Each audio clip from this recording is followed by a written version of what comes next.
Кыргыз мигранттары өлкөгө 161 миллион доллардан ашык каражат которду. Бул жыл башынан берки которулган каражат. Жаңы түзүлүп жаткан Кайгул милициясы кызматына иштемдегендердин саны 1024кө жетти. Оор жүк ташуучу унааларга саат 9-дан кечки 8-ге чейин жолдо жүрүүгө тыюу салынды. Эми ушул жана башка кабарлар алдыдагы мүнөттөрдө. Студияда Канат Абазбеков. Саламатсыздарбы. Эмгек мигранттары которгон акча каражаттары быйыл дүйнө боюнча рекордтук көрсөткүчкө жетти. Ал эми жыл башынан бери кыргыз мигранттары өлкөгө 161 миллион доллардан ашык каражат которгон. Миграция кызматы кабарлагандай, өткөн жылдын жыйынтыгы менен мигранттардын которгон каражаты 2,5 миллиард доллардан ашкан. Айта кетсек, ушул тапта 800 миң кыргызстандык жаран чет элде эмгек миграциясында жүрөт. Алардын 80% Орусияда. Улуттук статистика комитетинин акыркы маалыматына караганда, өлкө аймагында 6 миллион 150 миң адам жашайт. Бул ар бир 7-чи кыргызстандык Орусияга кеткен дегенди түшүндүрөт. Миграциянын оң таасири бул өзүнүн өлкөсүндө жумуш таба албай, чет өлкөдө барып, акча каражат таап, үй бүлөсүн багып, биздин экономикага салым кошуп аткандыгы. Сиздер билгендей, былтыркы жылы 2018 жылы ушул мигранттарыбыз тарабынан улуттук банктын бергенине караганда 2 миллиард 685 миллион доллар которулду өлкөбүзгө. Бул 2017 жылга караганда 200 миллион долларга көбүрөөк.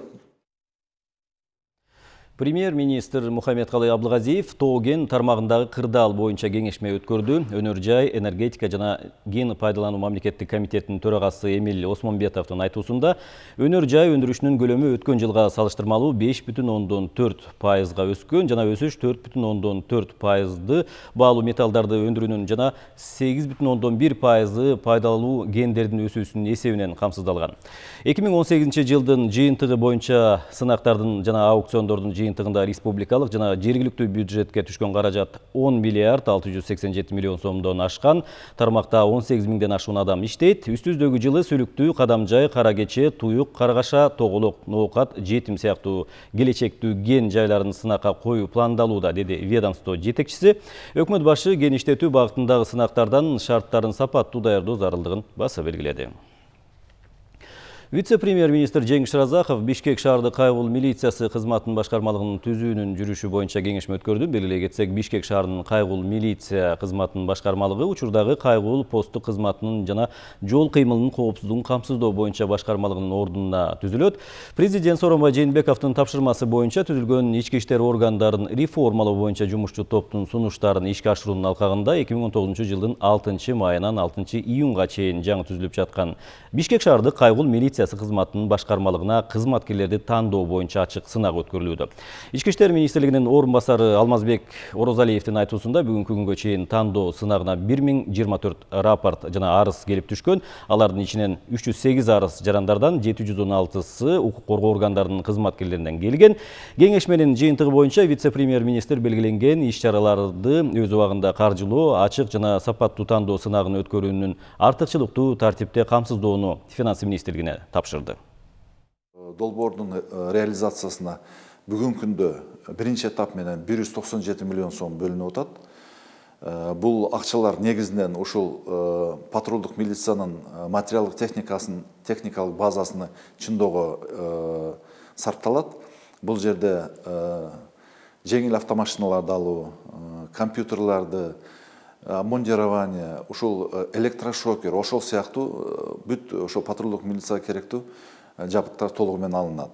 Бүгүнкү күндө ошол бөлүнүп берген акчанын алкагында тендерлер жарыяланды. Бул биздин мыйзам негизинде ошол тендерлер жүрүп атат. 1 сентябрга чейин оор жүк ташуучу чоң унааларга саат 9-дан кечки саат 8-ге чейинки убакта Кыргызстандын жолдорунда жүрүүгө тыюу салынат. Тиешелүү буйрукту Унаа жана жолдор министрлиги чыгарды. Мындай кадамга баруу менен унаа жолдорунун сапаттуу пайдалануу мөөнөтү узартылат. Жүк ташуучу унаалардын кыймылына чектөөлөр күндүзгү температура 28 градустан жогору болгондо киргизилет.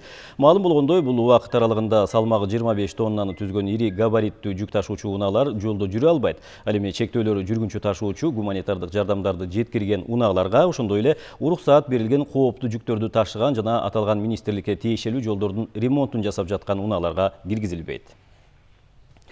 Кыргыз-Кытай мамлекеттик чек арасындагы Тору-Карт автожол жана Эркечтам автожол өткөрүү пункттары убактылуу жабылат. Бул тууралуу чек ара кызматынан билдиришти. Маалыматка ылайык чек ара 7-июндан 9-июнга чейин Кытай тараптын демилгеси менен жабылат. Бул күндөр аралыгында Кытайда күрүч майрамы белгиленет. Жарандар менен унаалар 10-июндан тарта өткөрүлө баштайт.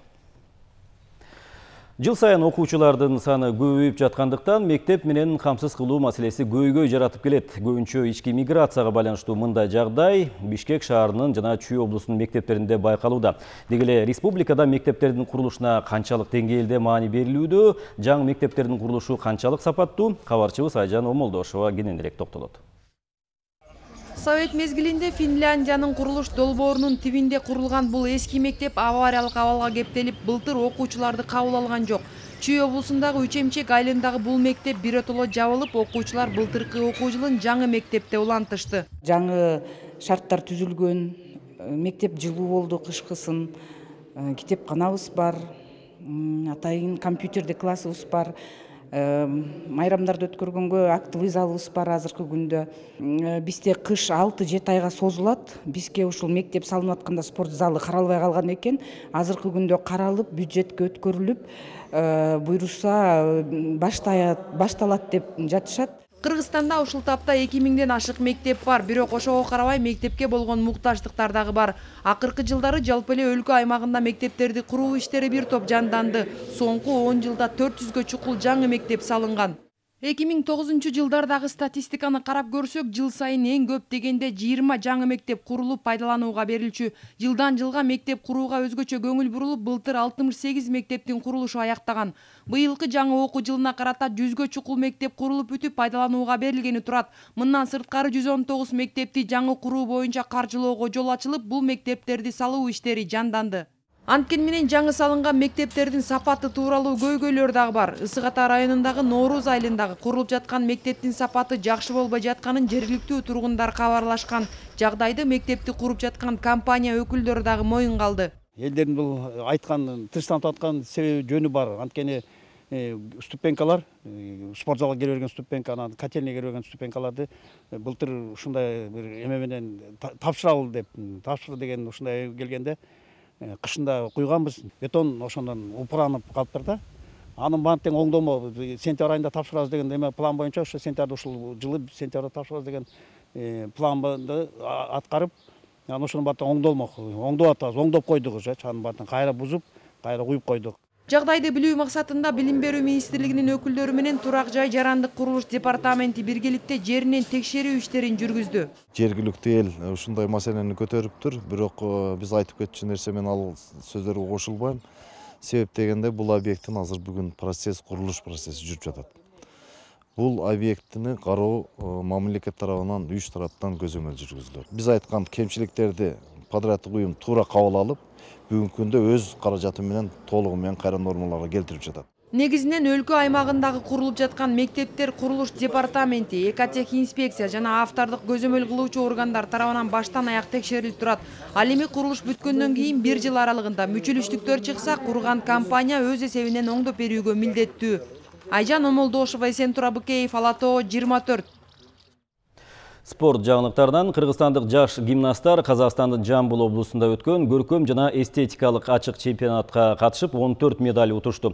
Бул тууралуу Ак Барс көркөм гимнастика клубунан билдиришти. Мелдеш 3-июнда өтүп, балдарды коргоонун эл аралык күнүнө карата уюштурулган. Мелдешке катышкандардын эң улуусу 12 жашта болсо, эң кичүүсү 6 жашта.